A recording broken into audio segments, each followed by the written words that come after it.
Everyone, my name is Neha Gulati. आज commerce विद्या classes में आपको मैं अकाउंट्स के एक चैप्टर जिसका नाम है इश्यू ऑफ शेयर्स, ठीक है, आज हम वो डिफाइन करेंगे। पार्ट 1 जिसमें आपको सिर्फ इश्यू ऑफ शेयर्स का इंट्रोडक्शन दिया जाएगा। सो स्टार्ट करते हैं वीडियो को।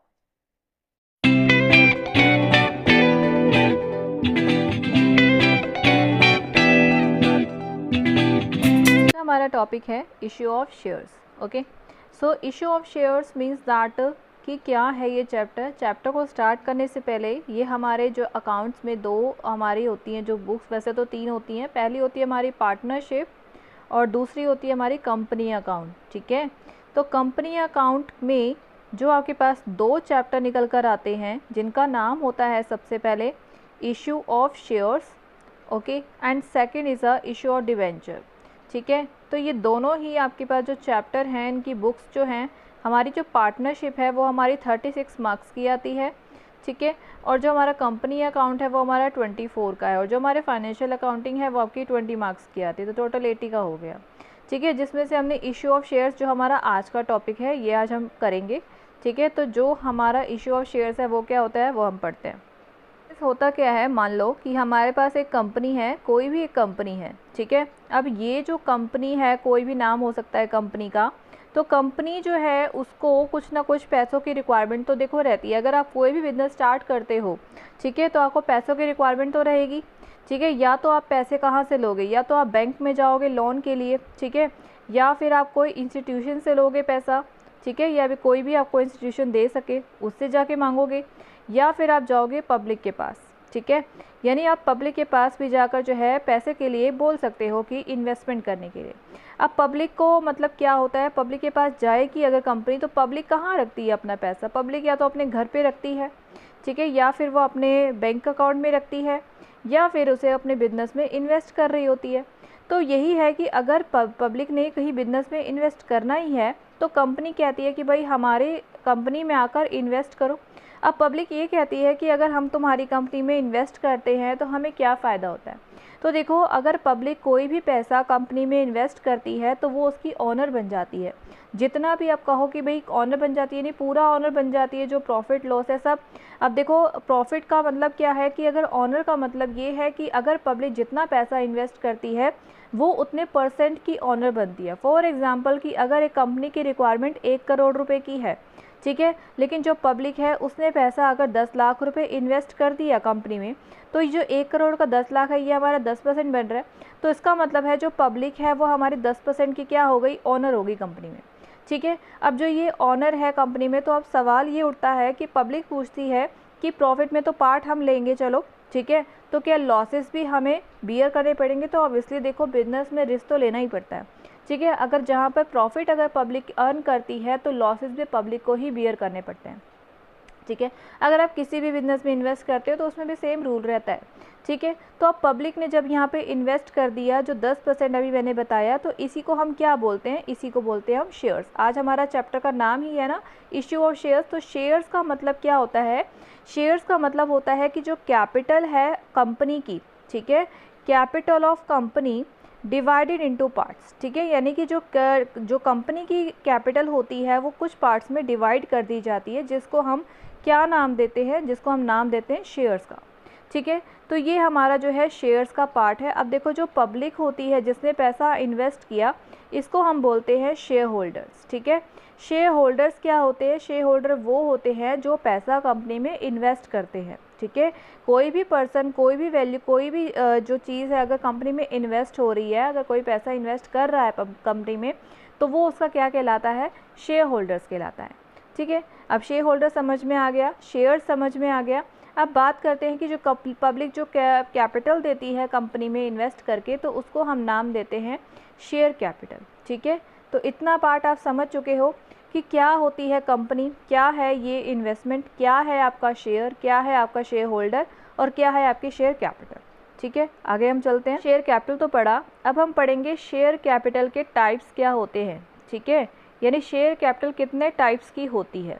तो शेयर कैपिटल हमारे 3 टाइप्स की होती है। पहली जो होती है हमारी ऑथोराइज्ड कैपिटल होती है, ठीक है। अब हम पूछेंगे कि ऑथोराइज्ड क्या है।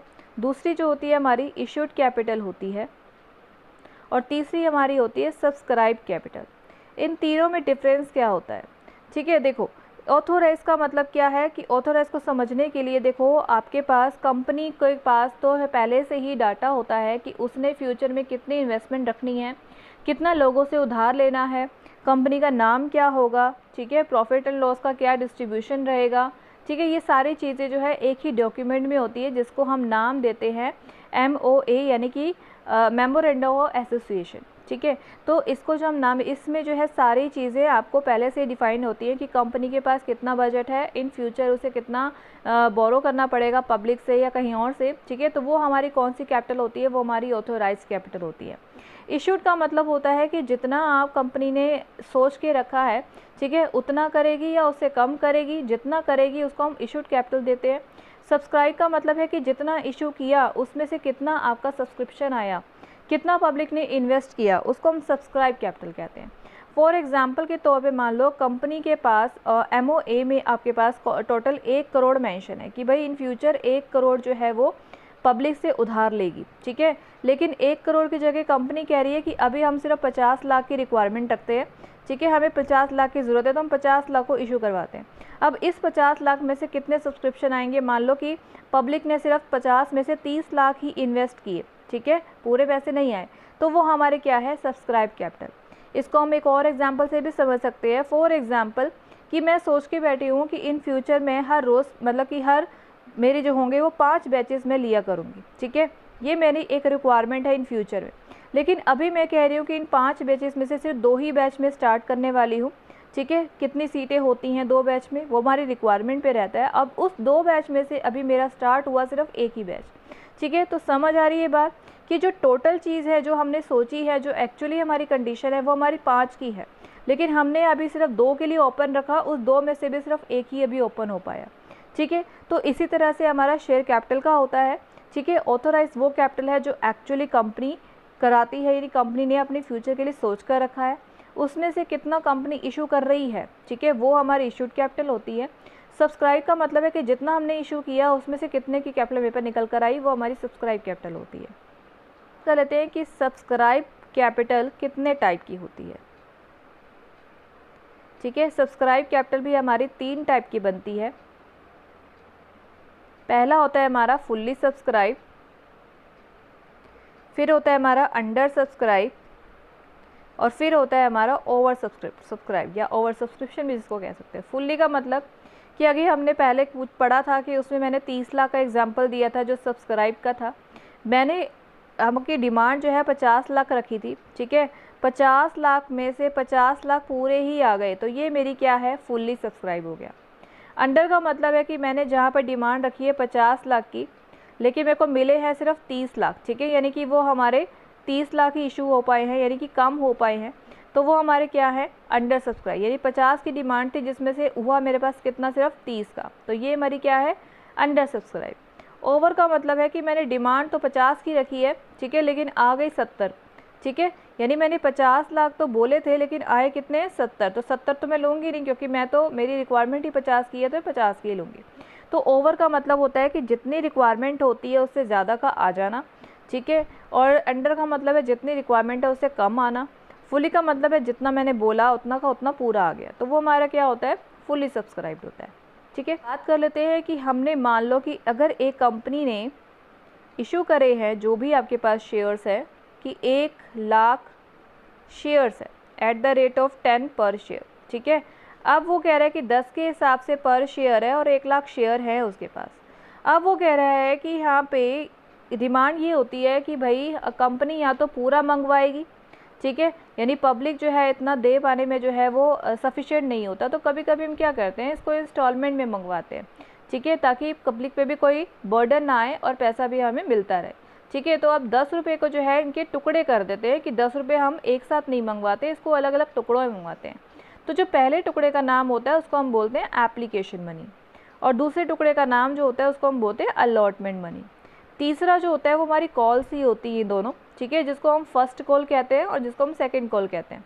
अगर आपने फर्स्ट कॉल मंगवाई है, सेकंड नहीं मंगवाई, तो इसी को ही हम फर्स्ट एंड फाइनल कॉल का नाम देंगे, ठीक है। लेकिन अगर सेकंड कॉल मंगवा रहे हैं उसके बाद कोई कहानी ख़त्म है तो सेकंड एंड फाइनल कॉल का नाम दिया जाता है, ठीक है। अगर आप फर्स्ट कॉल मंगवा रहे हैं सेकंड नहीं मंगवा रहे हैं तो फर्स्ट एंड फाइनल कॉल का नाम दिया जाएगा, और अगर फर्स्ट कॉल मंगवाने के बाद आप सेकंड भी मंगवा रहे हैं तो सेकंड को ही फाइनल, यानी कि जो लास्ट में मंगवाया जाता है उसी को हम फाइनल कॉल का नाम देते हैं। ठीक है, अब बात कर लेते हैं कि यहाँ पर एप्लीकेशन कैसे आएगी।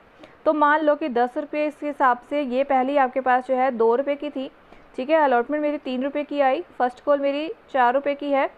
ठीक है, और फाइनल कॉल मेरी 1 रुपये की बच गई। ठीक है, तो अब मेरे पास 2 रुपये की एप्लीकेशन जब मेरी मनी आएगी, ठीक है, तो इसका मतलब क्या होता है कि जब एप्लीकेशन मैंने मंगवाई, यानी कंपनी जो है मंगवा रही, कंपनी कह रही है कि भाई ये एप्लीकेशन है, ठीक है, आप पहले अगर इन्वॉल्व होना चाहते हो तो आप अपनी मनी को भेजो। तो इसलिए हम क्या करते हैं, पहले हमारी एप्लीकेशन मनी आती है तो हमारी एंट्री क्या होती है एप्लीकेशन की, कि बैंक अकाउंट डेबिट कहाँ से आती है, एप्लीकेशन शेयर से ही आ रही है, शेयर के फॉर्म में तो टू शेयर एप्लीकेशन हम एंट्री पास कर देते हैं। कितनी अमाउंट आएगी, 1 लाख जो शेयर है मल्टीप्लाई कितने हो जाएंगे 2। ठीक है, तो यहाँ से अमाउंट जो होगा हमारा 2 लाख का ऐड हो जाएगा। ठीक है, डेबिट में भी और क्रेडिट में भी। अब जब हमने इस पैसे को मंगवा लिया, अब हम देखेंगे कि भाई ड्यू तो करना है इसको, तो हम नेक्स्ट एंट्री क्या करते हैं, ड्यू की करते हैं, जो कि होती है share application to share capital in the form of share capital ना, तो शेयर कैपिटल। ठीक है, same as 2 lakh rupees. Okay, अब बात करते हैं कि हमने एप्लीकेशन मंगवा लिया, हमारे पास एप्लीकेशन मनी आ गई। अब हम शेयर होल्डर को रिमाइंड कराएंगे सेकेंड इंस्टॉलमेंट के लिए, जो कि हमारी अलॉटमेंट की है। ठीक है, हम रिमाइंड कराते हैं उनको, कि रिमाइंड करानी पड़ती है कि हम लेने वाले हैं, तो हम पहले ड्यू करवाएंगे कि हाँ भाई इतना है। ठीक है, तो उस ड्यू की एंट्री जो होती है वो क्या होगी, share allotment to share capital, जितना भी हमारा अमाउंट बनेगा। ठीक है, 3 रुपये की अलॉटमेंट है तो 3 मल्टीप्लाई क्या हो जाएगा 1 लाख रुपये, तो ये हो जाएगा 3 लाख, डेबिट में भी और क्रेडिट में। हमने फ़ोन करके उसे रिमाइंड तो करा दिया भाई, हमने ड्यू करवा दी। अब उसे रिसीव करने का टाइम है, तो रिसीव की एंट्री क्या हो जाएगी, पैसा मिलेगा, इसलिए हमारी एंट्री होएगी बैंक अकाउंट डेबिट टू, किससे मिलेगा पैसा, टू शेयर अलॉटमेंट से। तो टू शेयर अलॉटमेंट की हमने एंट्री पास कर देनी है, वो भी हमारी 3 लाख से पास हो जाएगी। ठीक है, अब सेम एज हमारी फर्स्ट कॉल है, जब हमारी अलॉटमेंट की वैल्यू आ गई तो फर्स्ट कॉल भी हमारी आ जाएगी। ठीक है, हम पहले उसको रिमाइंड कराएंगे शेयर होल्डर को कि भाई तुम्हारा पैसा फर्स्ट कॉल का रहता है। ठीक है, तो हमारी ड्यू की एंट्री क्या होएगी, share first call to share capital. ठीक है, कॉल की एंट्री होएगी share first call debit to share capital, जितना भी इसका अमाउंट बनेगा। फिर जब हमने ड्यू कर दिया, ड्यू के बाद फिर पैसा मिल जाएगा, आ जाएगा पैसा बैंक अकाउंट में, तो बैंक अकाउंट डेबिट टू, कहाँ से पैसा आ रहा है, शेयर फर्स्ट कॉल से, तो टू शेयर फर्स्ट कॉल हम एंट्री पास कर देंगे। ठीक है, तो जितना भी आपके पास अमाउंट आएगा वो हम इसमें लिख देंगे। और सेम एज आपका सेकंड कॉल के लिए आता है तो उसकी भी हम सेम एंट्री करते हैं कि share second and final call to share capital, और सेम एज हम इसे रिसीव भी कर लेते हैं bank account debit to share second and final call करके। ओके, आई होप कि आपको यहाँ तक टॉपिक क्लियर हो गया होगा।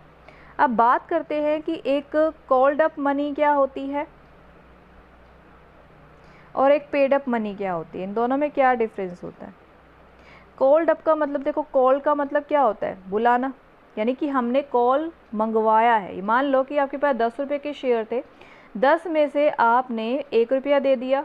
ठीक है, फिर आपने नेक्स्ट इंस्टॉलमेंट 4 रुपये की पे कर दी, नेक्स्ट इंस्टॉलमेंट 3 रुपये की थी, और नेक्स्ट इंस्टॉलमेंट आपके 2 रुपये की थी। आपने 1 रुपये, 4 रुपये, 3 रुपये पे कर दिए, 2 रुपये पे नहीं करे।